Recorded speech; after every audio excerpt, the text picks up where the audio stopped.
Now, good morning, everyone. We are live from our Abuja studio, where we will be focusing on an issue that is at the very heart of our nation's future, national security. We will be looking at the possibility of finding the path to peace through legislation. Thanks for joining us on the program today. Nigeria has faced significant challenges to its national security, ranging from insurgency, banditry, to cybercrime, communal conflicts, herders farmers crisis. Now, these issues threaten the stability and unity of our great nation. Experts and policymakers are increasingly pointing to one critical solution: targeted legislation. Of course, legislation plays a pivotal role in defining the framework for national security. And in recent years, the National Assembly has taken strides to bolster security through new laws. The Terrorism Prevention Amendment Act and Cybercrime Act are just two examples aimed at tackling modern threats. However, some argue that more is needed. For instance, laws that improve community policing, enhance border security, and address the socio-economic conditions driving conflict should be incorporated. However, legislations alone cannot solve these issues, as implementation is also critical. It is also believed that laws are only as effective as the systems enforcing them. Corruption and inefficiency must also be addressed if Nigeria wants results. As the National Assembly debates on critical bills, Nigerians are watching and hoping for a comprehensive approach to national security. And the road to peace is complex, but through effective legislation and implementation, there is hope. Now, to help in sharing his views on how Nigeria can find the path to peace through legislation is Senator Titus Zam, representing Benue Northwest Senatorial District. Thank you. Distinguished, nice to have you join us. Good morning, Nigerians. Thank you for hosting me on this program. Thank you. You're welcome. Thank you. All right, let's start this way. Yeah. Like you just had, we're challenged in terms of security. Yeah. Now, how did we get to where we are? That we have myriads of problems, and how do you think we can best move forward in solving this?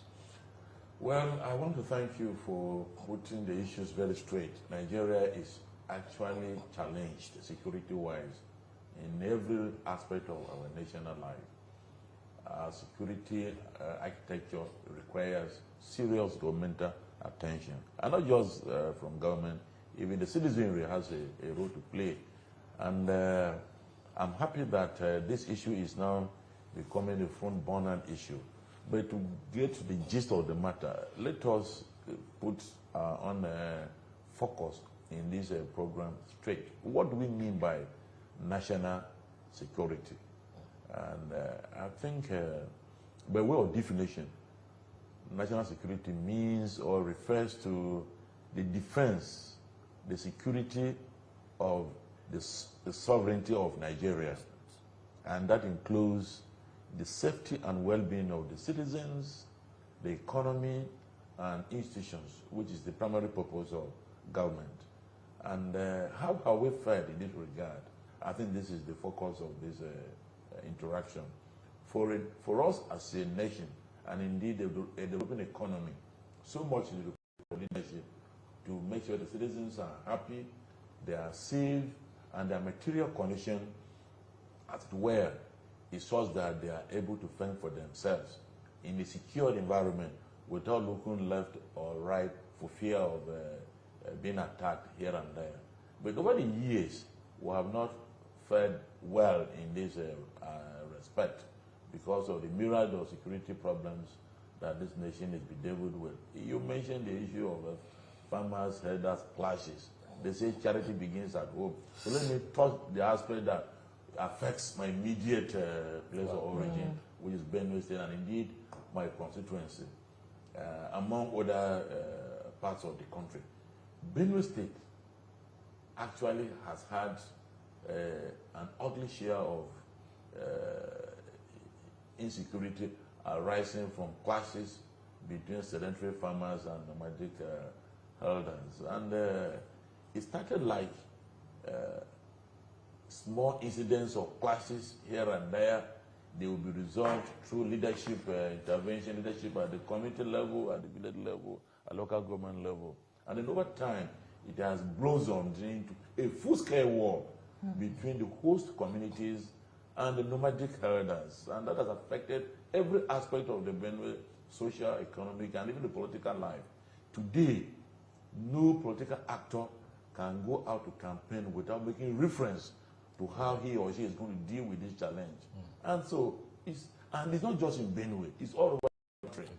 So if we define national security as a way of securing the citizens, their economy, and institutions, then the issue of farmers-traders clashes require a national approach. And I'm happy that the present administration has taken the bull by the horn by the establishment of the Ministry for Livestock Development. That shows that the present leadership, President Ahmed Bola Tinubu, is conscious of the challenge of security that is affecting every aspect of our social life as a nation. It is indeed shocking that these atrocities, have gone on unhindered. Yeah. It brings the question of where are these security agencies? What are they doing? Are they overwhelmed or are they complicit? Because as a senator, as yourself, you seem quite overwhelmed by the situation. Yeah. What are the security agencies doing? Well, the security is everybody's business. Why we direct our satellites at the security agencies, we also have to look at the role played by other stakeholders in the nation's security system.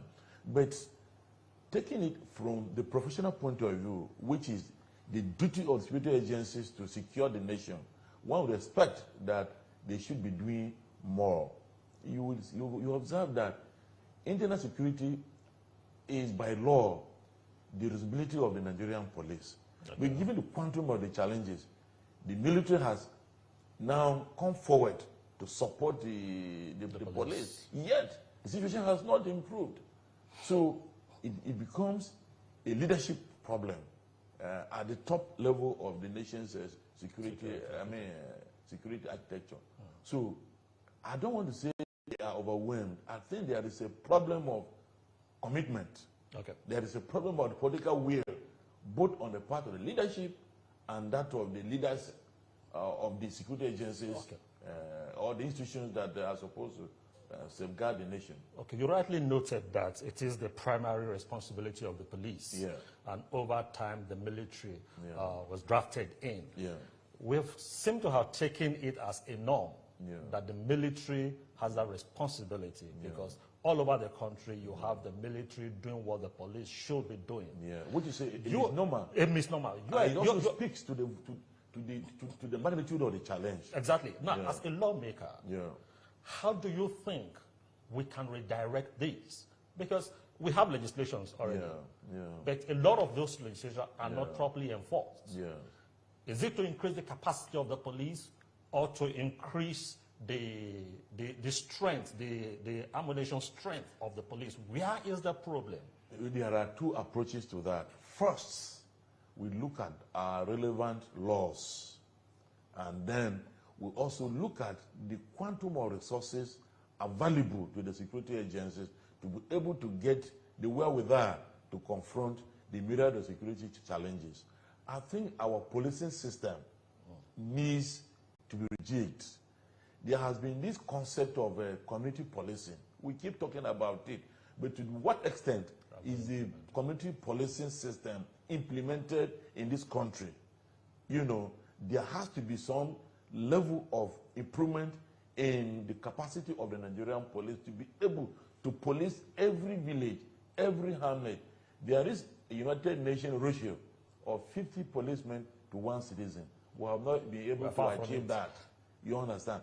That also requires some legislative intervention. And then what about the money, the resources that the police need to get the ammunition, the weapons to confront the criminals that are not allowed out to sleep with our 2 eyes closed? All of those areas require legislative intervention. And then this other aspect of security we are talking about, which is the herders-farmers clashes. As we speak, there is no law governing the relationship between sedentary farmers and nomadic herders. So it's a free-for-all situation.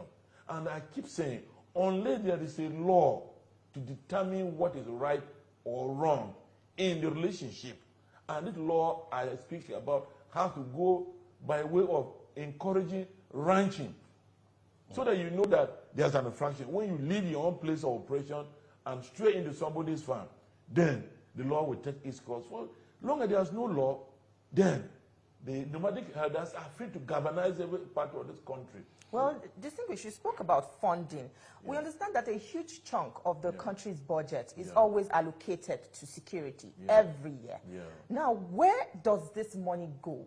The size of that allocation keeps increasing. So does, you know, the rate of the crime and all the security threats. Where does this money go? Is it fostering, you know, the situation? Is it encouraging insecurity, or is lessening it? Well, that is an issue for concern. As a lawmaker, I do know that even the present 2025 budget, security and defense has taken the lion's share. And this has been the history over time. But whether these monies are actually released or not is a story for another day. But then when you compare the votes for defense vis-a-vis other sectors of the economy, you would agree that actually they take the lion's share. So there must be something wrong somewhere. And that thing that is wrong is subject to investigation by all stakeholders in the national security system. Now, you are a lawmaker. Yeah. If you agree that the budget has been increasing over the years for defense and security, but we don't have commensurate output. During your oversights and during budget and review in the process of passing, what questions do you ask? Well, before passing the next budget, do you question? As I speak to you, there are various committees that are meeting with various ministry heads or MDAs, you know, whose budgets are supposed to be scrutinized by National Assembly. We also carry out as oversight, as you rightly pointed out. But the problem is that when you go to agency A, they keep telling you that the money available to them is not enough, which means there is a gap between what is budgeted for on the paper and what are actual releases. So you're saying that what is on the budget is not fact? It's fact in theory, but when you look at what translates to actual releases, they are not enough due to a variety of reasons. So where is that missing link?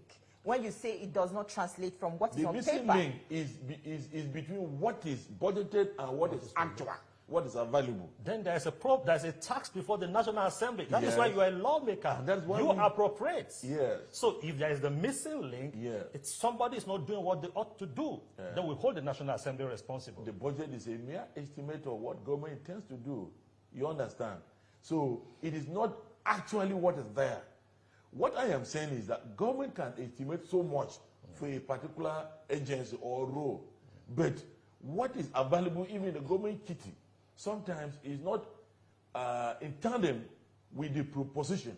But that's not what I am here to do. What I am here to do as an legislator is to ensure that even if it's a little that is budgeted, it has to be used optimally. And that is where I say there is a gap. These agencies keep complaining, so we need to ask questions.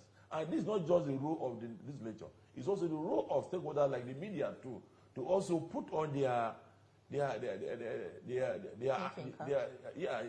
investigative tools to see where this money goes to. That's why we're asking you these questions also. Yes, and we all stakeholders in the business of getting it right in this country. We can do oversight. We can go to MDAs, we can go to ministries, we can go to agencies and see what is happening. But you as journalists also have questions to ask. When would I have gone and come back? Do you also investigate what these agencies are doing to bring up the issues so that the National Assembly can now handle? Okay. You have always said that the farmers' herders crisis is unprovoked. These attacks are unprovoked. But Most some people believe otherwise. They think this is actually a retaliatory in the violence between the farmers and the herders. Is it fact or is this a misconception? So I had already made my point. Yes, it takes two to tango. But once there is no legal instrument to measure that relationship, everything will be in the realm of speculation. If I am operating in a restricted or restrictive environment like a ranch, and Mr. A comes to, create problems in my ranch, then the law will take its course. I will be accused of trespassing into somebody's ranch to cause problem. But when there is no such law restricting the movement of animals from one location to the other, if there's any infraction along the way, then the person whose lands, whose farm is encroached upon would have reasons to react. And that's where this issue of reprisal comes in. When your animals stray into my farm and I take my action, who will you blame? Will you blame the farmer whose crops are destroyed and he gets angry and reacts, or you blame the herder whose animals have gone to destroy the person's farm? That's where the problem lies. And I insist that the solution is that law establishing ranches and limiting the movement of animals from one location to the other, so that there will be basis, I keep saying the basis, to measure that relationship, that interaction.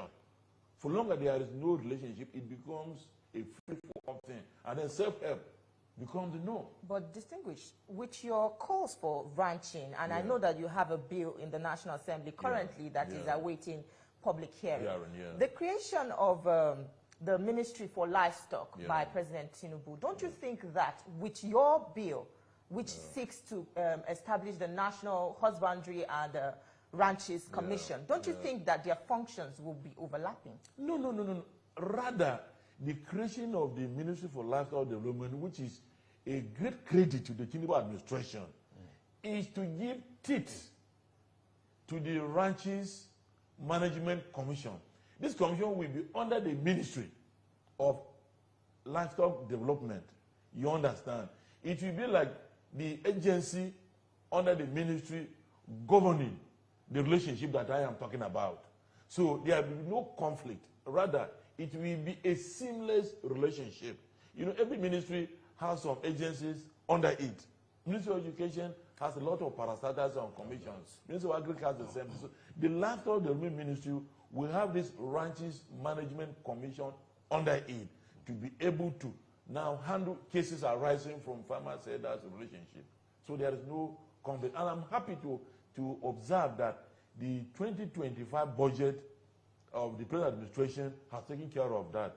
I have discovered that 11-point-something billion naira has been allocated to the Ministry of Livestock Development, and so much has also been allocated to the issue of ranches establishment and rehabilitation. My only concern is that Benue State, which is the epicenter of the farmer-sellers clashes, is not among the benefiting states. So one wonders when Benue State will come on board in order to benefit from the budgetary provision. About 6 states or so, including Lagos, that is riverine in nature, is benefiting. So what stops my state, Benue, from having ranches when we are the state that is most affected by the incessant clashes between the herders and the farmers? Distinguished, let's take this look at this aspect also. The legislations are there. We're asking for more legislation. But the critical factor also is the capacity to enforce even the existing laws that we do have. Can we also consider sponsors? Because some of these conflicts are politically motivated. Sponsors of these various acts. How do we begin to deal with them? For instance, in NDLE of recent, they start going after the big names. Over time, it was the small couriers. But now they're going after the big names because if you can't tame the big names, the capacity to recruit will reduce. How about our capacity to enforce and deal with the sponsors of this crisis? Well, democracy as a system of government generally is difficult to manage because it brings so many people on board, both the good, the bad, and the ugly. So it is sometimes very difficult to enforce certain laws because when some individuals, and I say this with every responsibility, who are in high places commit certain infractions, it is sometimes difficult for even the modern agencies to raise alarm. But that is what leadership is even required to do. When you don't have sacred cows, you understand, when you have people that are considered above the law, when the leadership be they at the national, state, or local levels, are able to implement the laws without minding whose ox is God. That's what leadership entails. So I would say here that yes, Nigeria is a difficult country to govern, more so that it is under a democracy, which is the best system of government anyway. There is need for those put in places of responsibility to up their game. You mentioned the issue of drug war in the country. Yes, the gentleman there, Marwa, is doing well. Over time, people that are arrested at the airports are the small boys. You know, what about the cartel? What about the chieftains? What about the barons? You know, so if there is that kind of rejigging of the system, such that even the big boys that sponsor the small ones to carry out these crimes are arrested, then Nigeria is good to go. And I think I should commend the leadership of the NDLA and such other agencies that are doing such a credible thing. But I tell you that under a democracy, sometimes, especially a nascent democracy like ours, we need to, to crawl before growing. And I think we are growing very fast. Well, in the right direction. Nigeria is about to go into a collaboration with China in producing local weapons, as a means to, respond to this security challenge we have in the country. But what is worrisome for some Nigerians is how would this be controlled? We are not producing yet, although we know we have these needs. But, we have, these cases of alarming security threats around the nation. How would this be controlled if Nigeria, facilitates this collaboration? I don't want to take the pessimist view that the deal between Nigeria and China for the production of arms and ammunition will worsen the proliferation of arms situation in the country. I would rather suggest that that deal should be quickly fastened up. We need those arms and ammunition in this country. Look, for those of us who are in the field every day, politicking, interacting with the people, the amount of weapons in the hands of wrong people, sometimes they are more equipped with arms than the convenient security agencies. And then the available weapons in the armory of convenient security agencies are even obsolete. We need that kind of relationship with the Chinese government to bring in better weapons, to bring in more modern arms and weapons that we use in confronting the menace of criminalities that this country is bedeviled with at the moment. So I would rather encourage the federal government to go ahead and do that. The only area that will be requiring of our consideration is the control process. You understand? The process of getting this arms into the country should be monitored such that the fifth colonies do not benefit from it. I have seen cases where several vehicles are arrested, with arms moving from one location of the country to the other, but that will require the police and other security agencies to up their game. So let us not discourage the federal government from going ahead, because we need those arms in the country in view of the general atmosphere of security that this country is going through. And it's not just Nigeria. The world is facing a general global security challenge. You go to America, it's the same thing. Go to UK, you face the same challenge.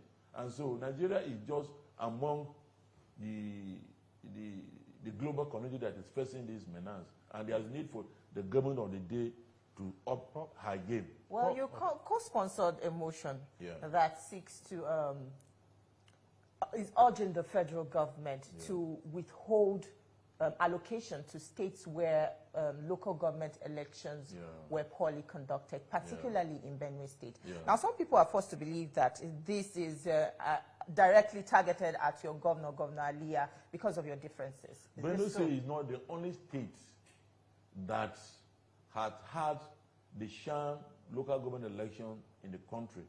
If you were in plenary the day I supported that motion. I was in plenary. Okay. Many of my colleagues across the length and breadth of this country rose in support of the motion, advocating for the withdrawal of allocations to states, not just Benue.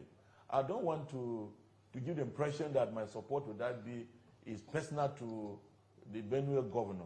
If the Benue governor actually, and I want to confirm that he did not conduct the local government elections in tandem with established rules of the game, you know.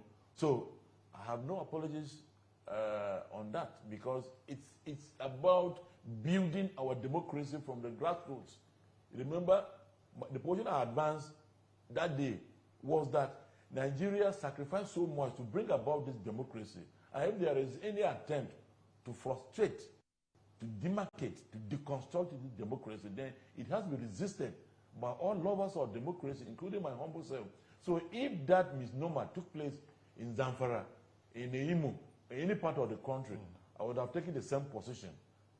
So it doesn't matter whether it happened in Benue State or not. Very quickly distinguish the rift between Governor Alia and the SGF, that's George Akume, has polarized the APC in Benue State. What is your stand? Because obviously you have expressed a lot of criticisms against the governor. Do you stand, are you in the Akume camp? I want to correct that impression. Senator Dr. George Akume has no problem with the governor of Benue State. It is we, the stakeholders in the Benue project, that have issues with the style of governance of the reverend gentleman in Benue State. What does SGF need in Benue? Having risen through the ranks to where he is now, retired PAMSEC, 2-term former governor, 3-term senator, and now SGF. He doesn't need anything from Benue State. We are saying the governor is running a one-man show, and so that is no democracy, and that's why we are complaining. If the SGA, by virtue of his leadership position, you understand, identifies with our position, it means our position is popular and acceptable to majority of the people at home. So it's a matter of political coincidence that we happen to be on the same political page with him, because he's a Democrat. He has gone through the system to where he is now. So he will definitely support the good and popular cause. All right. Thank you so much. Thank you so much for your time with us on the program. We definitely enjoyed the conversation. Thank and you. we hope that we would have more with you as the day goes by. I am all yours. I'm available anytime, any day. Well, thank you so much. Yeah, just need to beef up the implementation of our existing laws. And our eyes are on the federal government as it seeks better collaboration to improve the security situation of the country. Benue State should be included among the benefiting states from the ranches establishment program of the Federal Ministry of Livestock Development. Well, I'm sure they heard that. Well, that's it from us here in Abuja. Over to you in the studio in Lagos, Theophilus. Thank you very much, Shamama and Tijesu, for that insightful interview. Thank you so much.